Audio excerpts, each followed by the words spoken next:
नमस्कार, आप देख रहे हैं न्यूज़ 24। मैं हूं आप सभी के साथ Vipnesh Mathur. Breaking with agenda में आप सभी का बहुत बहुत स्वागत है। फैसला आएगा या संविधान पीठ जाएगा, ये बड़ा सवाल है। आज ब्रेकिंग विद एजेंडा में चर्चा 1 महीने से सियासी गदर झेल रहे महाराष्ट्र की करेंगे। उद्धव शिंदे के बीच चल रहे सियासी संग्राम पर होने वाली सुप्रीम सुनवाई की भी हम चर्चा करेंगे। राउत की गिरफ्तारी के बदले सियासी समीकरणों की हम चर्चा करेंगे। मातोश्री से बाहर ना निकलने वाले ठाकरे परिवार की राजनीतिक यात्राओं की भी हम चर्चा करेंगे। आदित्य ठाकरे के बयानों की होगी बात, शिंदे गुट के विधायक पर हमले की बात होगी, धनुष बाण के लिए जारी सियासी लड़ाई की भी हम बात करेंगे। आज चर्चा इसलिए कर रहे हैं क्योंकि आज उद्धव और शिंदे गुट की याचिकाओं पर सुप्रीम सुनवाई होगी।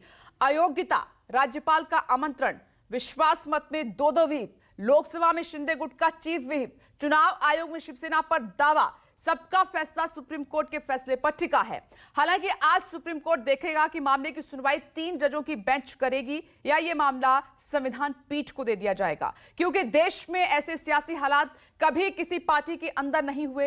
एक बार जयललिता और एनटी रामाराव की पत्नी के बीच हुए थे, तो वहां भी बात में आपसी सहमति से समझौता हो गया। तो इस बार सुप्रीम कोर्ट का फैसला एक नया अध्याय लिख सकता है और उसी पर उद्धव शिंदे, बीजेपी, एनसीपी, कांग्रेस की नजरें टिकी हुई हैं। तो क्या हो सकता है सुप्रीम कोर्ट का फैसला, ये सुप्रीम फैसला? शिंदे को राहत, उद्धव पर आफत, क्या होने वाला है आगे, ये किसी को कुछ नहीं पता, क्योंकि इसको अदालत को तय करना है। और कब क्या होगा, शिंदे मंत्रिमंडल का गठन कब होगा, इन्हीं सब मुद्दों पर आज पैनल के साथ बड़ी चर्चा हम करने वाले हैं। ये कुछ तस्वीरें आपके सामने हैं, आप देखिए, क्योंकि आप दोनों तरफ से, जो उद्धव की तरफ से याचिकाएं लगाई गई हैं, उद्धव ठाकरे की तरफ से उनके वकील पेश होंगे, उधर एकनाथ शिंदे की तरफ से भी याचिकाएं लगाई गई हैं। तो कुल मिलाकर 6 याचिकाएं हैं जिस पर सुप्रीम कोर्ट देखेगा क्या करना है और क्या 3 जजों की जो बेंच है वही सुनवाई करेगी या फिर ये संविधान पीठ पर ट्रांसफर होगा, उनके पास जाएगा ये पूरा मामला, ये भी देखना होगा।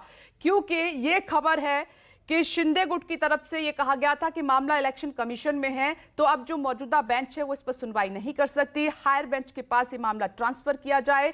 क्योंकि उन्होंने ये भी कहा कि जो याचिकाएं उद्धव ठाकरे की तरफ से लगाई गई हैं वो निराधार हैं, क्योंकि हमारे पास बहुमत है और बहुमत के आंकड़े के हिसाब से ही हमने फ्लोर टेस्ट पास किया और सरकार भी बनाई है। तो ये पूरा बहस का विषय है और सुप्रीम कोर्ट के फैसले पर सबकी नजर है। टीवी स्क्रीन पर नजर डालिए, बड़ा पैनल इस वक्त हमारे साथ मौजूद है। वरिष्ठ पत्रकार आपको टीवी स्क्रीन पर दिखाई दे रहे हैं, अशोक वानखेड़े जी हमारे साथ मौजूद हैं, ब्रजमोहन श्रीवास्तव जी जुड़ गए हैं, एनसीपी नेता और शिवसेना नेता भी टीवी स्क्रीन पर आपको नजर आ रहे हैं, किशोर तिवारी जी। आप सभी का बहुत बहुत स्वागत है इस ब्रेकिंग विद एजेंडा में। और बीजेपी प्रवक्ता राजीव पांडे भी हमारे साथ मौजूद है, आपका भी बहुत बहुत स्वागत है। विनोद जगदाले मुंबई से, प्रभाकर मिश्रा भी हमारे साथ मौजूद है सुप्रीम कोर्ट से। आज क्योंकि सबकी नजर सुप्रीम कोर्ट पर टिकी हुई है, तो मैं सबसे पहले आपका ही रुख कर रही हूं, प्रभाकर मिश्रा।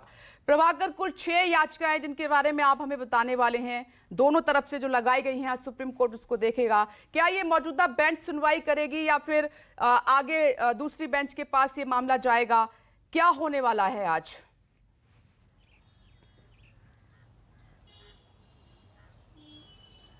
देखिए, पिछली सुनवाई में सुप्रीम कोर्ट ने साफ कर दिया था, सीजेआई ने कहा था कि इसमें कुछ ऐसे कानूनी तथ्य हैं, संवैधानिक तथ्य हैं जिस पर सुनवाई के लिए बड़े बेंच की ज़रूरत पड़ सकती है। तो कोर्ट ने ये संकेत दिया था कि ये मामला बड़ी बेंच को जाएगा और इसलिए आज जो ये सुनवाई के लिए मामला लगा है, कोर्ट ने पिछली सुनवाई को कहा था कि सभी पक्ष, यानी कि दोनों पक्ष की तरफ से जो बातें कही गई हैं, कि दोनों पक्ष की तरफ से ये बातें कोर्ट को बताई जाएं कि अगर लार्जर बेंच को मामला जाता है तो किन किन संवैधानिक मसलों पर लार्जर बेंच को सुनवाई करनी चाहिए।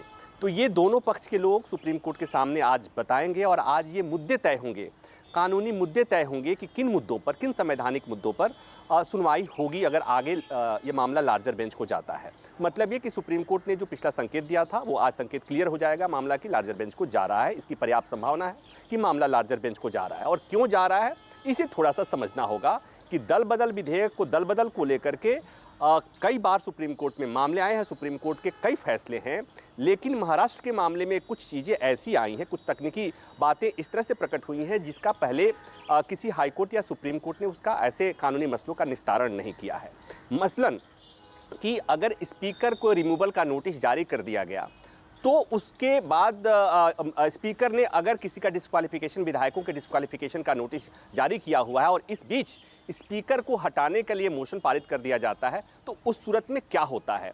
या दूसरी महत्वपूर्ण बात कि जब जब डिफेक्शन हुआ हो किसी राज्य में, तो उस दौरान स्पीकर किस पक्ष का रहेगा, किस धड़े का रहेगा, पहले वाले पक्ष का रहेगा या दूसरे पक्ष के स्पीकर की बात महत्वपूर्ण होगी, या व्हिप किसका लागू होगा। ये कुछ ऐसे तकनीकी पहलू हैं जिसका मुझे लगता है कि सुप्रीम कोर्ट की संविधान पीठ इसे सुनवाई करेगी, और यही मसला था कि सुप्रीम कोर्ट ने ये संकेत दिया था कि मामला सुप्रीम कोर्ट को जाएगा।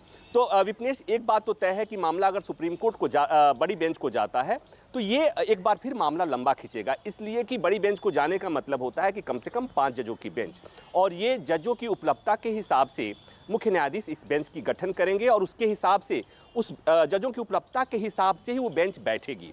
तो ये ऑब्वियस सी बात है कि इसमें चूंकि ऐसे तकनीकी और कानूनी पहलू होंगे कि इसमें सुनवाई में थोड़ा समय लगेगा, तो समय लग सकता है। तो मतलब ये कि मामला सुप्रीम कोर्ट में अभी थोड़ा और इंतजार करेगा, कॉन्स्टिट्यूशन बेंच जब सुनवाई करेगी तो उसमें वक्त लगेगा। लेकिन इस बीच एक महत्वपूर्ण बात यह है कि एक याचिका यहाँ पर उद्धव ठाकरे की तरफ से जो लगाई गई वो अर्जेंट मामला है। उसमें ये मांग की गई है कि चूंकि इलेक्शन कमीशन में एकनाथ शिंदे ने शिवसेना पर अपना दावा किया है, इसलिए सुप्रीम कोर्ट को इस पे उस इलेक्शन कमीशन की कार्रवाई पर रोक लगानी चाहिए। और ये एक ऐसा इमीडिएट हियरिंग का मसला है कि देखना होगा कि सुप्रीम कोर्ट इस मामले में क्या करता है, क्योंकि किसी डिफेक्शन के मामले में तय करने का, विवाद को तय करने का अंतिम जो सक्षम प्राधिकार है वो इलेक्शन कमीशन का है। इलेक्शन कमीशन के पास एकनाथ शिंदे की याचिका गई है, वहां पर उनकी प्रक्रिया चल रही है। तो ये देखना होगा क्या सुप्रीम कोर्ट ये कहता है कि इलेक्शन कमीशन में ये जो प्रक्रिया तब तक होल्ड कर दी जाए, तब तक उस पर रोक लगा दी जाए